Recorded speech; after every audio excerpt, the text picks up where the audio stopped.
상가 교회가 있는데요. 2층에 교회가 있습니다. 그런데 어느 날 그 교회 딱 아래층 1층에 술집이 들어온 거예요. 주일날 예배를 드리는데 이 술집도 문을 여니까 막 시끌시끌한 소리가 예배당까지 들려요.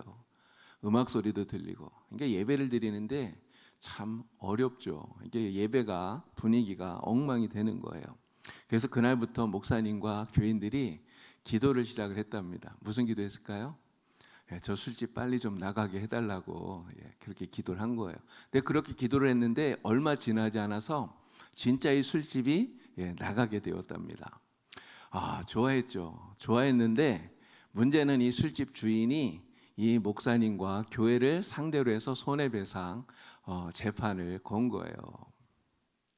손해를 배상하라고. 왜 손해를 배상하라고 그럽니까? 교인들이 술집 망하게 해달라고 기도해서 내가 망했다는 거예요. 그래서 손해를 배상하라 이렇게 재판을 걸게 된 거죠. 이제 재판이 열렸습니다. 목사님이 이제 피고로 대표로 이렇게 교회 대표로 나갔는데 판사가 물었어요. 지금 그 교회가 술집이 망하게 해달라고 기도해서 그래서 술집이 망했다고 하는데 그게 사실입니까? 물었어요. 그랬더니 목사님 하시는 말씀이 우리가 교회에서 술집이 나가게 해달라고 그렇게 기도한 거는 맞는데 설마 그렇게 기도했다고 그래서 술집이 망했겠습니까? 이렇게 대답을 했다는 거죠.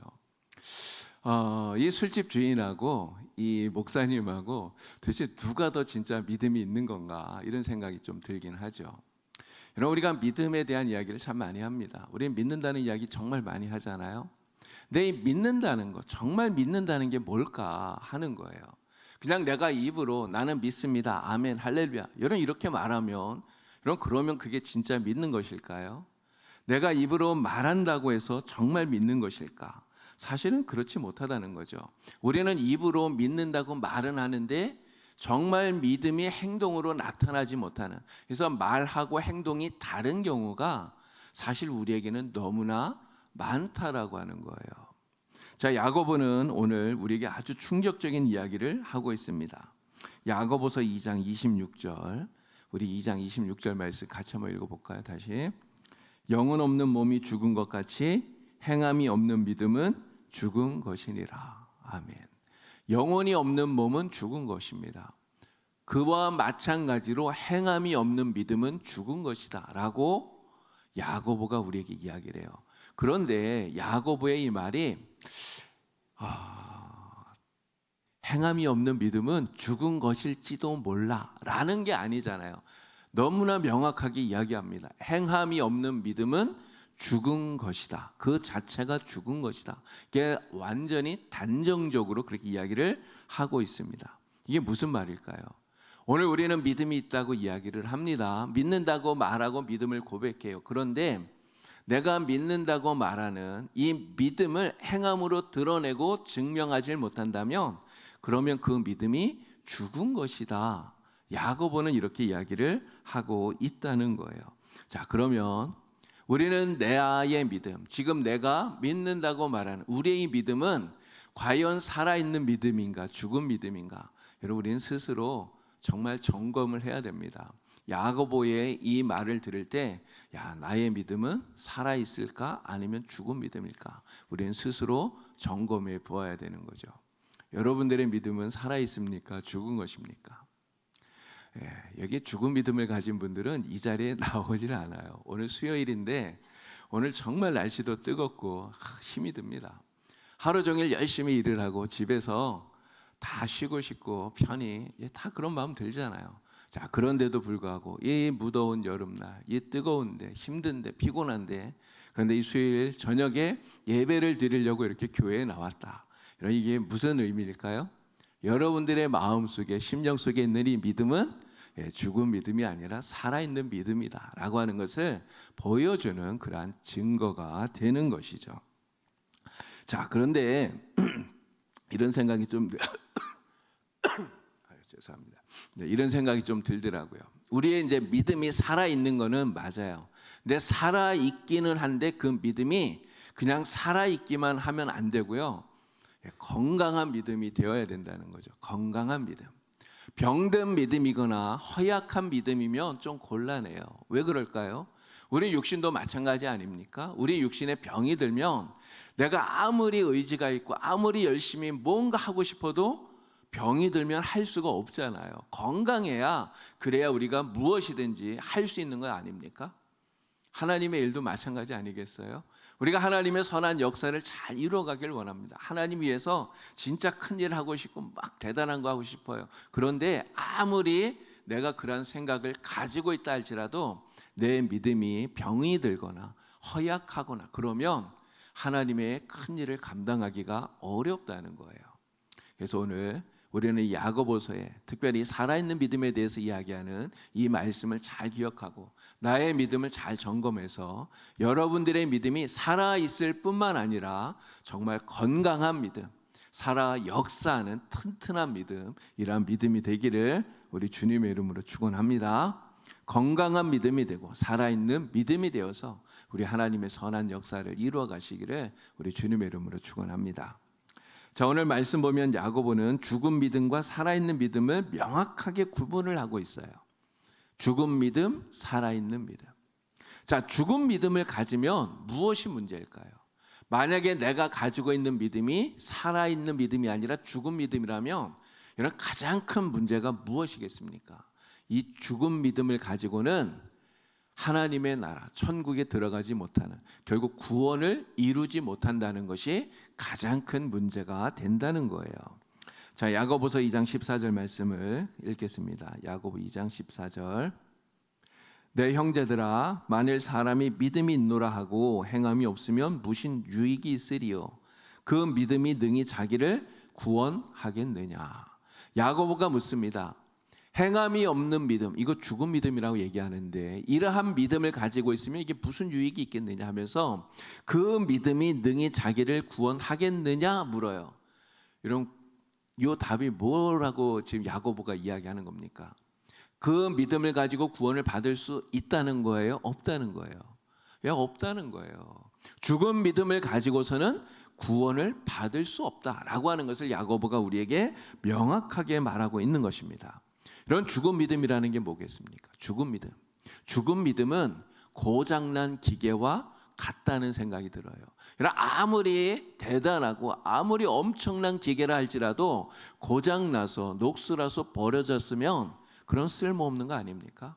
아무리 대단한 기계라 할지라도 고장이 나면 그냥 고철 덩어리일 뿐인 거죠. 우리 믿음이 그와 마찬가지라는 거죠. 우리의 믿음이 죽은 믿음이라면 그 믿음을 가지고 나중에 우리가 하나님 나라 앞에 가서 천국문 앞에 딱 서서 천국문을 열려고 그 열쇠로 탁 따야 되는데 천국문이 열리지를 않는다는 거예요. 믿음이 죽은 믿음이라면, 천국문을 열 수 없는 믿음이라면 그것이 우리에게 무슨 유익이 되겠습니까? 아무런 쓸모가 없는 그런 믿음이 되어 버린다는 거죠. 자, 그런데 이 믿음을 우리는 눈으로 볼 수가 없어요. 내가 가진 믿음도 사실 우리는 볼 수 없습니다. 다른 사람의 믿음도 우리는 볼 수가 없어요. 그렇기 때문에 누군가가 가진 그 믿음이 살아있는 믿음인지 죽은 믿음인지를 우리는 판단할 수가 없어요. 그런데 판단할 수는 없지만 야, 저 사람은 진짜 믿음이 살아있는 것 같아. 저 사람 믿음은 죽은 것 같아. 이런 생각을 우리는 할 수 있습니다. 뭘 보고 할 수 있습니까? 그의 행위, 그의 행함, 행동을 보고 그런 생각을 할 수 있다는 거죠. 믿음이 그러한 행동으로 나타나기 때문에 그런 것입니다. 자, 그런데 우리는 사실 이 판단이 100% 완전하질 못해요. 우리는 완전하다고 생각하면 안 됩니다. 누군가가 어떠한 행동을 할 때 야, 저 사람은 믿음이 있는 것 같다. 저 사람은 믿음이 죽은 것 같다. 이렇게 생각은 할 수 있지만 그냥 그러려니 하는 것이지 이것을 100% 확실한 것처럼 그렇게 생각하면 안 돼요. 우리는 완전히 알 수가 없습니다. 그런데 하나님은 그렇지 않다는 거죠. 하나님은 우리의 중심을 꿰뚫어 보시기 때문에 내 안에 있는 이 믿음이 진짜 살아있는지 아니면 죽었는지를 하나님은 너무나 정확하게 아시는 거예요. 그래서 우리가 이 믿음을 가지고 하나님 앞에 갔을 때 그 믿음이 살아있는지 죽었는지를 주님은 아시기 때문에 만약에 내 믿음이 죽어 있다면 천국 문을 열지 못하고 결국은 구원받지 못하는 그러한 믿음이 된다라고 하는 것입니다. 자, 오늘 본문의 15절부터 16절까지 보니까 야고보가 바로 이러한 죽은 믿음을 가진 사람의 예를 우리에게 보여주고 있는데요. 자, 15절 16절 말씀도 같이 읽겠습니다. 만일 형제나 자매가 헐벗고 일용할 양식이 없는데 너희 중에 누구든지 그에게 이르되 평안히 가라, 덥게 하라, 배부르게 하라 하며 그 몸에 쓸 것을 주지 아니하면 무슨 유익이 있으리요. 자, 헐벗고 배고픈 형제가 있습니다. 그러면 그 사람을 보고 여러 가지 말을 할 수 있겠죠. 아유, 힘을 내세요. 걱정하지 마세요. 주님께서 도와주실 거예요. 이렇게 많은 말을 할 수는 있는데 말만 하고 아무런 도움도 주지 않고 자기의 손으로 발로 시간으로 물질로 돕지 않고 그냥 돌아서서 가버린다면 그러면 이것은 참된 믿음의 모습이 아니다라고 하는 것입니다. 이것은 믿음이 아니라 종교적 위선이라고 말하는 거죠. 근데 이러한 사람들은 겉으로 보기에는 말로는 믿음을 말하기 때문에 기독교인처럼 보여지는데 진짜 그리스도인이 아니라 짝퉁이라는 거예요. 짝퉁. 가짜라고 하는 거죠. 근데 하나님은 가짜와 진짜를 명확하게 구분하신다는 거예요. 우리의 믿음이 진짜 믿음이 아니라 가짜 짝퉁이면 이것 가지고는 천국에 들어갈 수 없다. 구원을 이룰 수 없다. 야고보는 이야기합니다. 이러한 가짜 믿음, 짝퉁 그리스도인들은 입으로는 아무리 믿음을 많이 말한다 할지라도 그 믿음은 죽은 믿음에 불과하다. 야고보는 우리에게 이것을 가르쳐 주고 있습니다. 자, 그런데 이렇게 죽은 믿음을 가진 사람, 이 죽은 믿음을 가지고도 할 수 있는 일이 딱 한 가지가 있습니다. 무슨 일을 할 수 있느냐? 죽은 믿음을 가지고 할 수 있는 일이 무엇이냐? 바로 하나님을 욕되게 만드는 일을 할 수 있다는 거예요. 하나님을 욕되게 하는 일. 이사야가 이런 이야기를 합니다. 이사야 29장 13절 보니까요. 주께서 이르시되 이 백성이 입으로는 나를 가까이하며 입술로는 나를 공경하나 그들의 마음은 내게서 멀리 떠났나니 라고 말씀합니다. 입술로는 하나님께 가까이 있는 것 같아요. 뭐 거룩한 온갖 이런 믿음의 이야기를 다 하기 때문에. 그런데 마음은 하나님에게서 떠나 있는. 이게 이 믿음이 살아있는 믿음이 아니라 죽은 믿음이라는 거예요. 그런데 이렇게 죽은 믿음을 가진 사람들, 이러한 사람들은 하나님을 기쁘시게 하는 것이 아니라 오히려 하나님을 욕되게 만드는 이러한 사람이라는 거죠. 만일 우리가 가지고 있는 믿음이 살아있는 믿음이 아니라 죽은 믿음이라면 우리도 결코 하나님을 기쁘시게 하는 것이 아니라 결국은 하나님을 욕되게 할 수밖에 없다라고 하는 것입니다. 그러니 우리는 어떤 믿음을 가져야 되겠습니까? 죽은 믿음이 아니라 살아있는 믿음. 살아있는 믿음도 정말 건강한 믿음, 병들고 허약한 믿음이 아니라 튼튼한 믿음을 다 갖는 여러분이 되기를 우리 주님의 이름으로 축원합니다. 자, 살아있는 믿음은 그러면 어떤 믿음인가? 어떤 믿음이 살아있는 믿음인가? 믿음이 살아있다는 것을 우리가 어떻게 알 수 있는가? 자, 아까도 말씀드렸지만 믿음은 눈에 보이질 않습니다.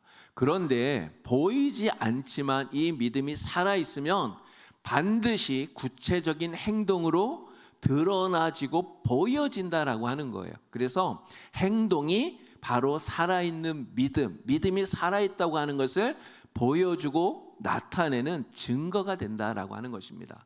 그래서 살아있는 믿음을 가진 사람은 반드시 구체적인 행동으로 그 믿음을 세상에 나타내고 보여준다라고 하는 거죠. 자, 행함이 있는 믿음을 그래서 이야기를 합니다. 자, 그런데 이 행함 있는 믿음을 이야기하면서 야고보가 아주 재미난 이야기를 한 가지 하고 있어요. 바로 귀신들 이야기를 하는데, 자, 야고보 2장 19절 보니까 19절에 무슨 이야기를 합니까? 내가 하나님은 한 분이신 줄 믿느냐? 그러면서 뭐라고 이야기를 해요? 잘하는 듯 귀신들도 믿고 떠느니라 이야기를 해요. 귀신들이 하나님을 믿는다는 거예요.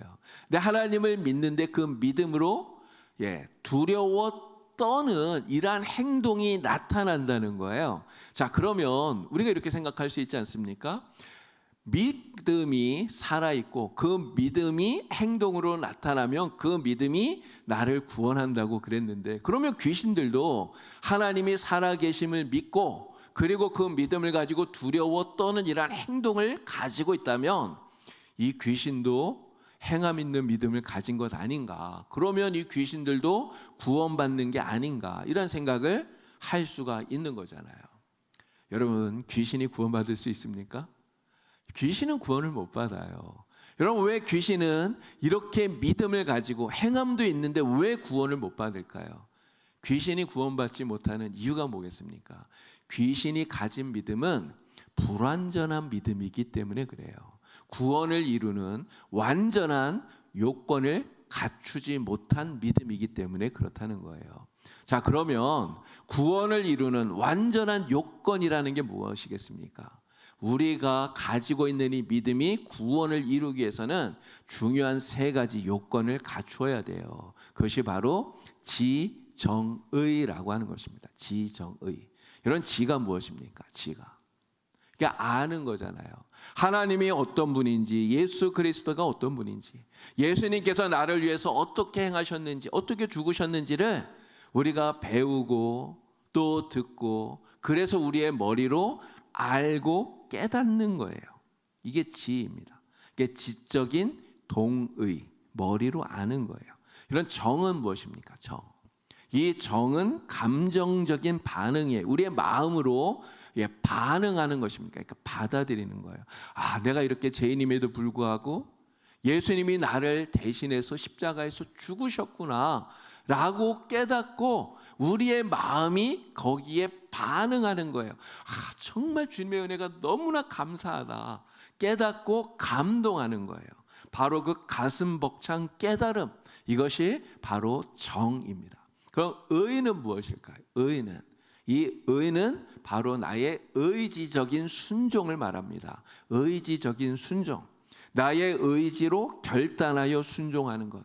하나님께서 예수님을 세상에 나의 구주로 보내주셔서 십자가에 죽으시게 하셔서 내가 그 은혜를 깨닫고 너무너무나 감사해서 하나님, 이제는 내가 주님 말씀대로 살겠습니다.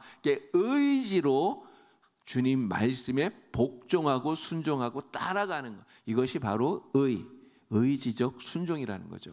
이 세 가지 요건이 갖추어진 믿음이 살아있는 믿음이에요. 이게 진짜 믿음, 참된 믿음이라는 거죠. 이러한 믿음이 우리 안에 있을 때 이 믿음이 나를 구원합니다. 이 믿음을 가지고 천국문 앞에 섰을 때 이 믿음으로 천국문을 탁 열면 문이 열리는 거예요. 그러면 우리가 구원받아 천국에 들어갈 수 있다는 거죠.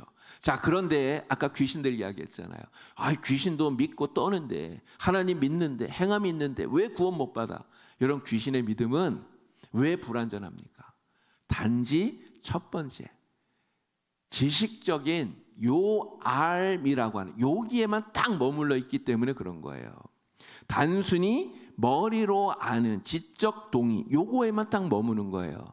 귀신의 믿음은 두 번째, 이 감정적 반응. 야, 십자가 은혜. 여러분, 귀신이 감동합니까? 안 하잖아요.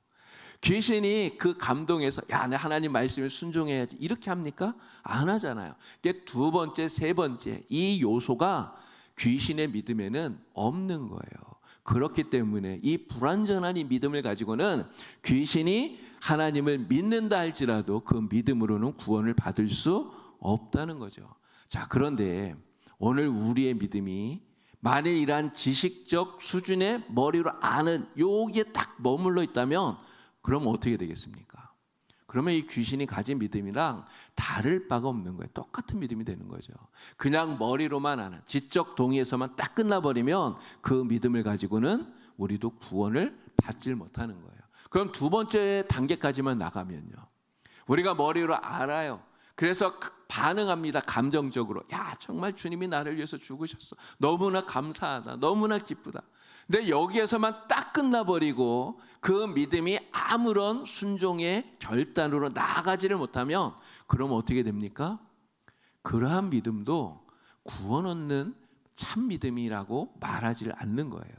여러분, 우리의 믿음은 어디까지 나가야 됩니까? 이러한 지정, 이것을 넘어서서 의까지. 그래서 지정의, 이 세 가지가 완전하게 우리 안에서 작동하는 이러한 믿음을 우리는 가져야 되는 거예요. 바로 이러한 살아있는 믿음, 이 믿음을 갖는 여러분들이 다 되기를 우리 주님의 이름으로 축원합니다. 자, 나의 믿음은 정말 살아있는 믿음인가? 나는 정말 이러한 지정의, 이 세 가지가 충만한 이러한 믿음을 가지고 신앙생활을 하는가? 여러분 스스로에게 한번 물어보시기 바랍니다. 누군가가 나에게 당신의 믿음은 살아있는 믿음입니까? 죽은 믿음입니까? 이런 물음을 물어보면 사실 이러한 질문은 굉장히 우리가 좀 불편해요. 왜 그러냐면 저도 그렇고 여러분도 그렇고 거의 대부분이 나는 정말 살아있는 믿음을 가졌어, 나는 큰 믿음을 가졌어, 이렇게 말하는 분은 거의 없을 겁니다. 거의 대부분 나 스스로를 바라볼 때 나는 믿음이 작아, 나는 정말 믿음 생활을 잘 못하는 것 같아, 나는 너무 부족해. 우리는 이런 생각들을 너무나 많이 한다는 거죠. 나를 보면 내 믿음이 너무 작게만 느껴져요. 믿음으로 사는 이러한 모습들이 너무나 부족한 것 같아서 정말 부끄럽게만 생각이 된다라고 하는 거예요. 그래서 자신 있게 나는 살아있는 믿음을 가졌다, 이렇게 말하기가 너무나 어렵다라고 하는 것입니다. 자, 그러나 우리가 가진 믿음이 진짜 겨자씨만큼 작은 믿음일 수 있습니다.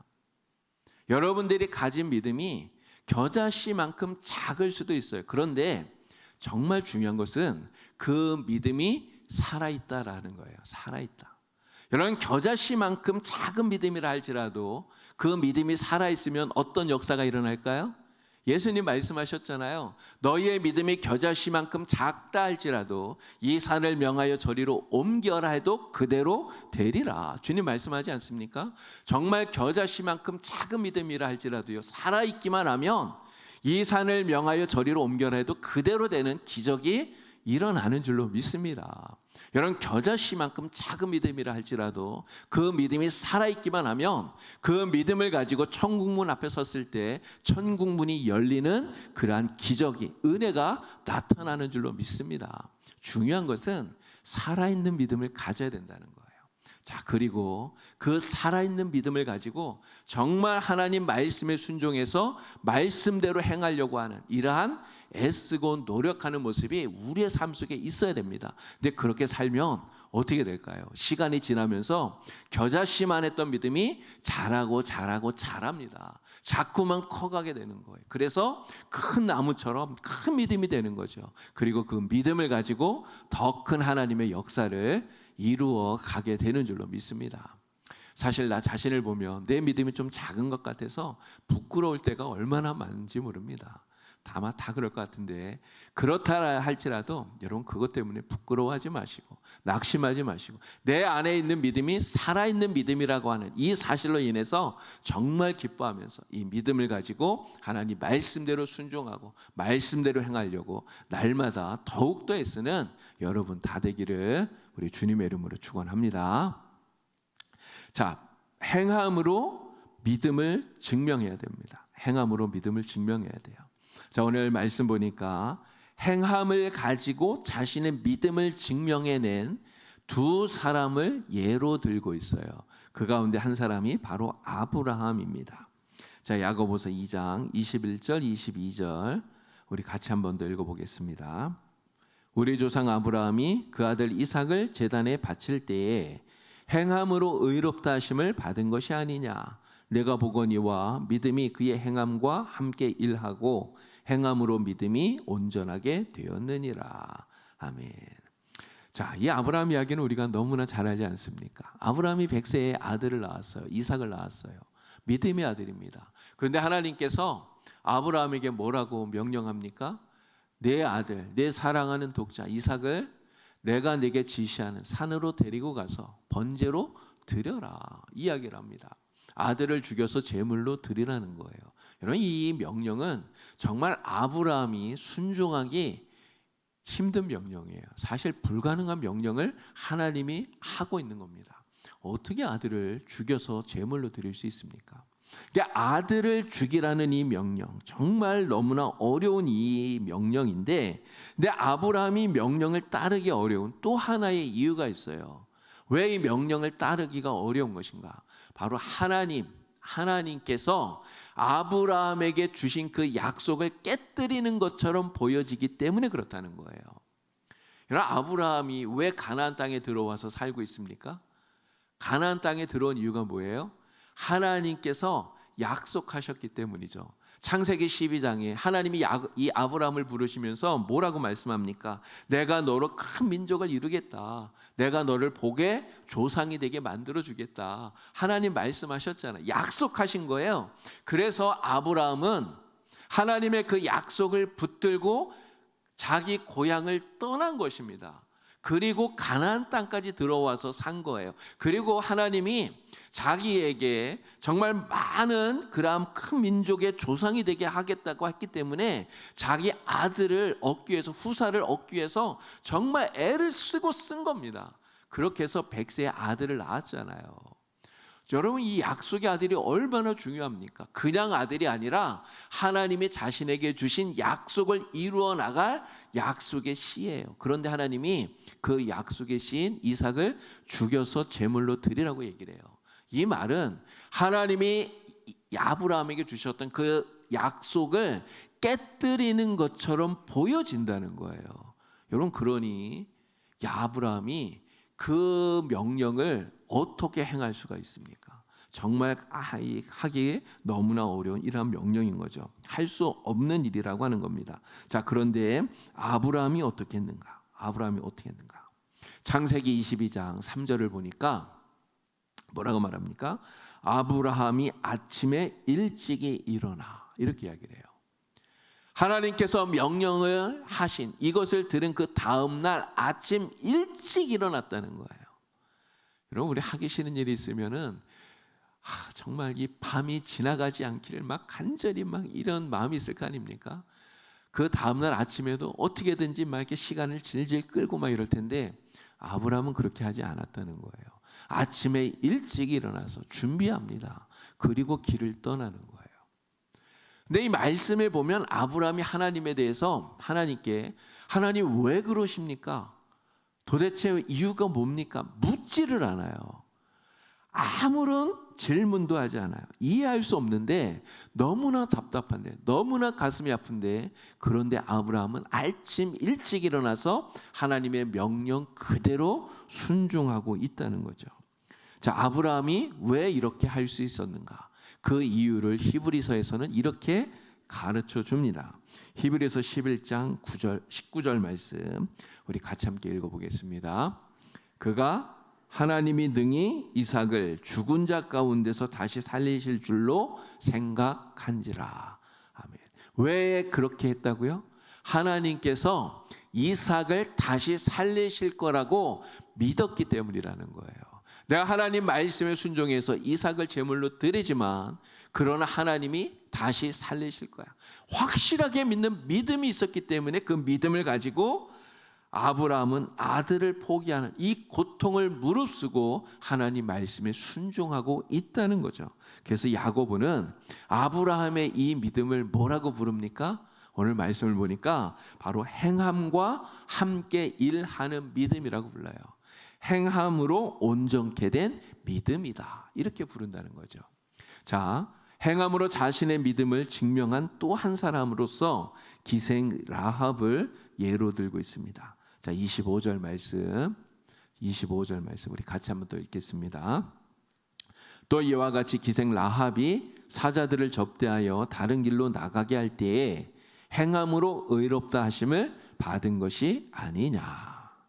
자, 이 말씀은 여호수아서에 요 이야기가 나옵니다. 여호수아가 가나안 땅을 정복할 때 가장 먼저 정복했던 성이 어디입니까? 거기가 여리고잖아요. 이 기생 라합은 여리고에 살던 사람이에요. 그런데 그곳에서 직업이 지금 나옵니다. 기생이라고. 가장 천한 이러한 직업을 가지고 살던 한 여인이었던 것 같아요. 그런데 이 여리고 사람들은 하나님께서 반드시 멸하라고 하시는 가나안 7족속 가운데 하나입니다. 이방인, 하나님이 멸하라고 하는 이러한 사람이에요. 구원받을 수 있는 소망이 없는 사람이라고 하는 거예요. 자, 그런데 이 라합이 어떻게 합니까? 여호수아가 보냈던 두 정탐꾼을 자기의 집 은신처에 숨겨주어요. 그리고 그들이 도망갈 수 있는 길도 열어주는 것입니다. 이 라합의 이 행동은 사실은 반역이에요. 그렇지 않습니까? 여리고 사람들이 볼 때 라합의 행동은 자기 나라를 반역하는 거예요. 반역죄를 짓는 거예요. 자, 그런데도 불구하고 라합은 목숨을 걸고 이 정탐꾼들을 도와주고 있는 거예요. 왜 그렇게 합니까? 그 이유가 무엇입니까? 하나님에 대한 믿음이 있었기 때문에 그렇다는 거죠. 자, 여호수아서 2장 11절 말씀 보니까 이렇게 이야기를 해요. 이 말씀은 라합이 이 두 명의 정탐꾼 앞에서 했던 이야기예요. 너희의 하나님 여호와는 위로는 하늘에서도 아래에서는 땅에서도 하나님이시다 라고 고백을 하고 있습니다. 정말 놀라운 라합의 신앙 고백이에요.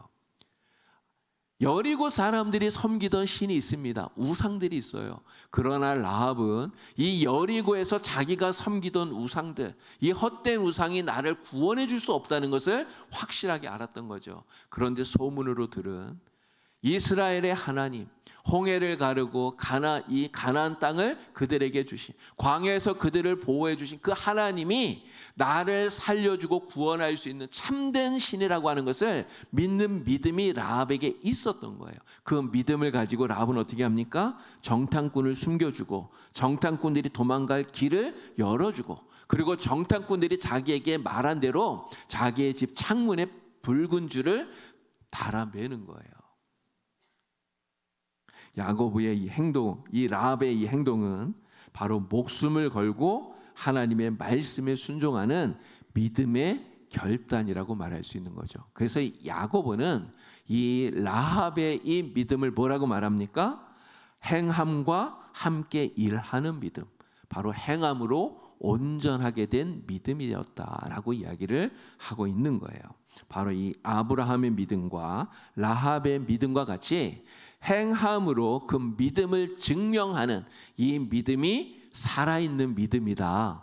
야고보는 이것을 우리에게 가르쳐 줍니다. 바로 이러한 살아있는 믿음이 우리를 하나님에게서 구원을 받게 만드는 구원의 능력을 가진 믿음이라고 가르쳐 주는 거죠. 저와 여러분들이 가져야 될 믿음이 바로 이러한 믿음인 것입니다. 자, 그런데 우리가 여기에서 한 가지 오해하면 안 되는 게 있어요. 자, 아브라함의 믿음을 이야기합니다. 라합의 믿음을 이야기해요. 그들의 아브라함도 그렇고 라합도 그렇고 행함으로 그들이 의롭게 된 것이 아니냐라고 이야기를 하는데, 근데 야고보가 하는 이 말을 믿음과 행함으로써 구원을 받는다라고 하는 이런 행위 구원으로 우리가 오해하면 안 된다라는 거죠. 지금도 이렇게 이야기하는 사람들이 많이 있습니다. 믿음으로만 구원받는 것이 아니라 믿음, 여기에 행함이 더해져야 구원을 받을 수 있다고 이야기를 하는 거예요. 특별히 이렇게 주장하는 곳이 어디냐면 천주교회 카톨릭입니다. 로마 카톨릭이 이렇게 이야기를 해요.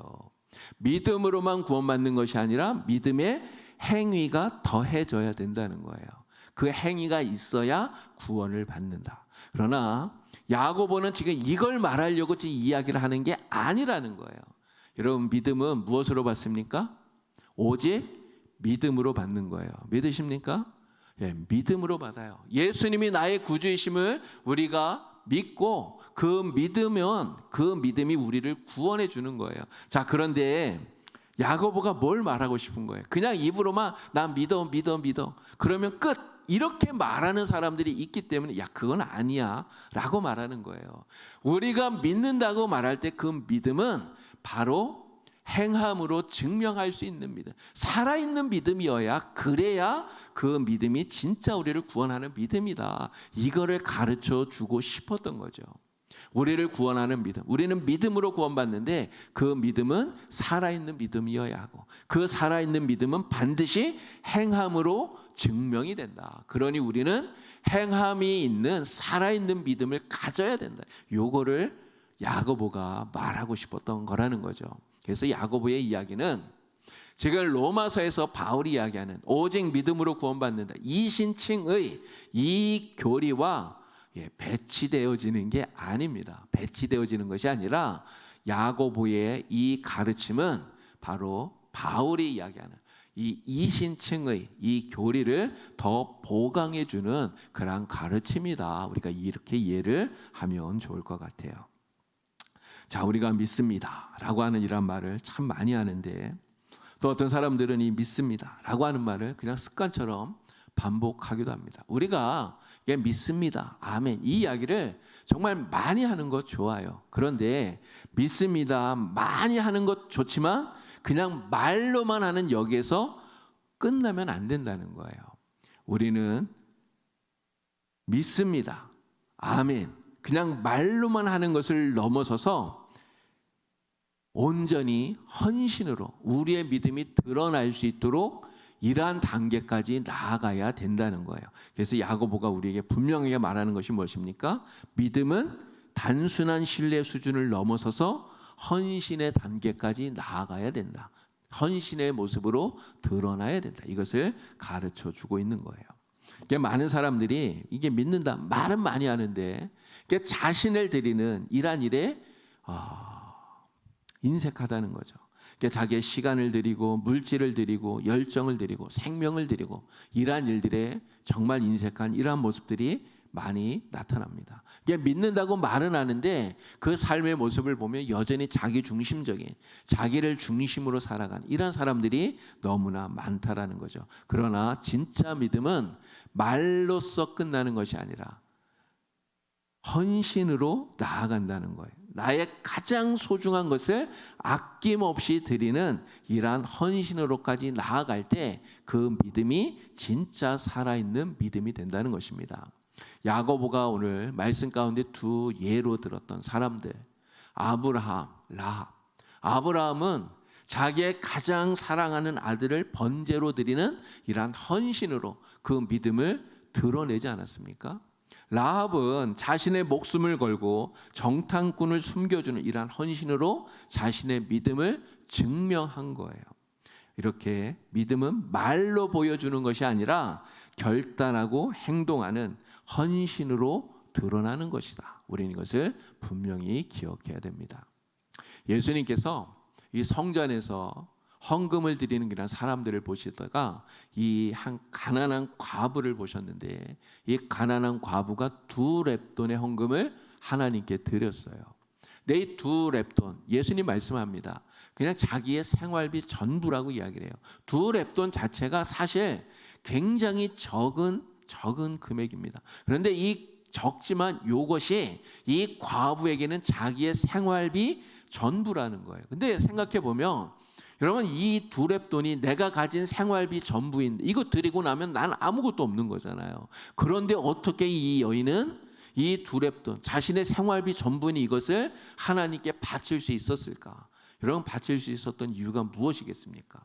믿음이 이 여인에게 있었기 때문이라는 거예요. 내가 이것을 바치지만 나는 이 2렙돈 이거 의지하는 게 아니라 나의 생명을 지켜주시고 보호하시고 또 채워주시는 하나님을 나는 믿습니다. 이런 믿음으로 이 가지고 있는 2렙돈 전부를 하나님께 바쳤다는 거예요. 이 믿음, 하나님이 공급하실 것이라고 하는 이 믿음이 바로 물질을 아까워하지 아니하고 하나님께 그냥 다 드릴 수 있는 이러한 헌신으로 나타났다라는 거죠. 이 믿음이 정말 하나님을 기쁘시게 하고 우리를 구원하게 하는 바로 그 믿음인 줄로 믿습니다. 오늘 우리들도 말로만 믿습니다 라고 반복하는 이러한 신앙이 아니라 이것을 넘어서서 정말 날마다 우리가 살아가는 우리의 삶 속에서 헌신으로 우리의 믿음을 드러내고 나타내고 보여줄 수 있는, 그래서 정말 우리 주님을 기쁘시게 할 수 있게 되기를 바랍니다. 자, 이제 스스로에게 여러분 한번 물어보시기 바랍니다. 자, 질문이 있습니다. 자, 같이 한번 읽어보면서 나의 믿음은 어떤가 스스로 한번 점검해보는 그런 시간을 한번 좀 가져보시기 바랍니다. 우리 첫 번째 질문, 맨 위에 있는 거 같이 한번 읽어볼까요? 나는 예수님을 믿는다고 말하면서 그 믿음이 행동으로 드러나고 있는가? 자, 두 번째 질문입니다. 주변의 어려운 이웃을 보고 기도하겠습니다. 말만 하고 외면하지는 않았는가? 자, 세 번째 질문입니다. 예배를 드리지만 삶의 현장에서는 말씀과 다른 모습으로 살고 있지는 않는가? 이 세 가지 질문을 통해서 정말 나의 믿음이 어떠한가? 여러분 잘 생각해 보시고, 우리의 믿음이 정말 하나님을 기쁘시게 하는 살아있는 믿음, 살아 역사하는 믿음, 정말 건강하고 튼튼한 믿음이 되기를 우리 주님의 이름으로 축원합니다. 이 믿음을 가지고 날마다 살아가시면서 하나님을 드러내고 하나님의 역사를 이루어가는 여러분 다 되길 우리 주님의 이름으로 간절히 축원합니다. 네, 기도하겠습니다. 하나님 아버지, 오늘 야고보서를 통해서 나의 믿음의 모습을 다시 한번 돌아보게 하시니 참으로 감사합니다. 오늘 우리가 입으로만 믿는다고 말하는 여기에 머물지 않도록 하나님 도와주시고, 정말 아브라함처럼 라합처럼 우리의 믿음을 하나님 앞에 온전한 헌신으로 결단하고 행동함으로 드러내 나타내 보일 수 있도록 하나님 도와주시옵소서.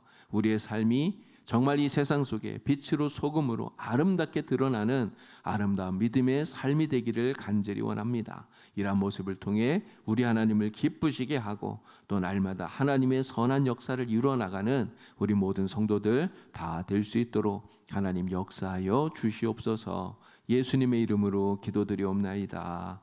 아멘.